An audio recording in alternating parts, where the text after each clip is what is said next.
When people talk about the stock market, most are talking about the whole entire market. But if you're a new investor, let's narrow that down. Let's talk about the S&P 500, and I'll show you how popular ETFs fit into that. Now, the stock market is all of the companies whose shares are available to buy. There's thousands of them across different industries. Just think of it as an entire menu of investing choices.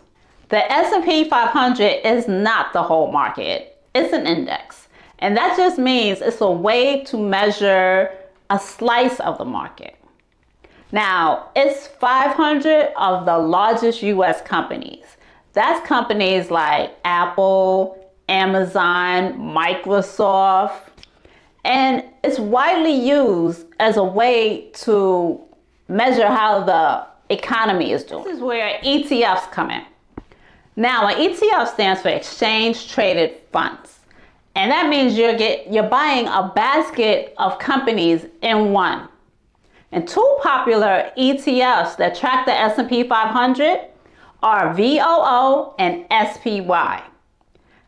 It's also called the SPY. Now, if you buy one share of any one of these ETFs, that means you're invested in 500 companies. And that's instant diversification.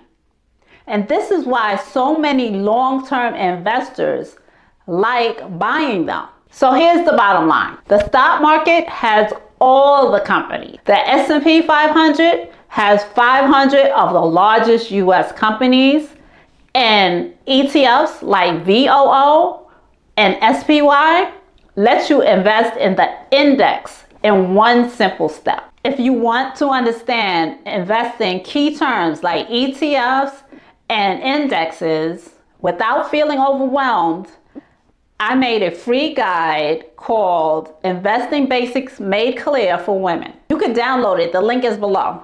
So let me know, would you rather own one company or a slice of 500 companies through ETFs like VOO and SPY? Just type it in the comments. Just type yes or no. Also, in my next video, I'll talk about expense ratios and why they matter. Don't forget to subscribe, comment, and like this video, and I'll see you in the next video. Bye for now.